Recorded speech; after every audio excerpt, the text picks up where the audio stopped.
So, pag pinindot nyong ganyan, diniinan nyo, kung napapansin nyo po yung dugo o yung pamumulan ng kuko, nababawasan. Okay guys, simpleng senyales para ma-check natin kung may problema sa dugo yung kakilala nyo.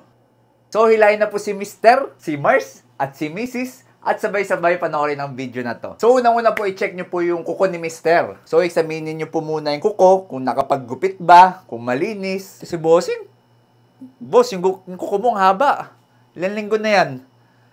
Parang pwede na pambukas ng lata yan eh. Tapos, pindutin nyo lang po yung kuko ni Mr. So, yan. So, pag pinindot nyo ganyan, diniinan nyo, kung napapansin nyo po yung dugo o yung pamumulan ng kuko, nababawasan. Medyo nagiging white. So, pag pinindot, yan, nagiging white, tapos babalik sa pinkish, tapos reddish.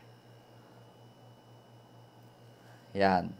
Normally po, dapat within 2 seconds, nakabalik na siya sa original niyang kulay. Pag medyo matagal, more than 2, 3 seconds, 5 seconds, tapos parang maputla pa rin after pindutin, pwede pong senyalis yan na baka merong problema sa dugo yung kakilala nyo. Pwede rin naman kulang sa nutrients or baka naman kulang sa pag-inom ng tubig. So, gawin nyo po ang technique na yan at balitaan nyo kami ni Don Don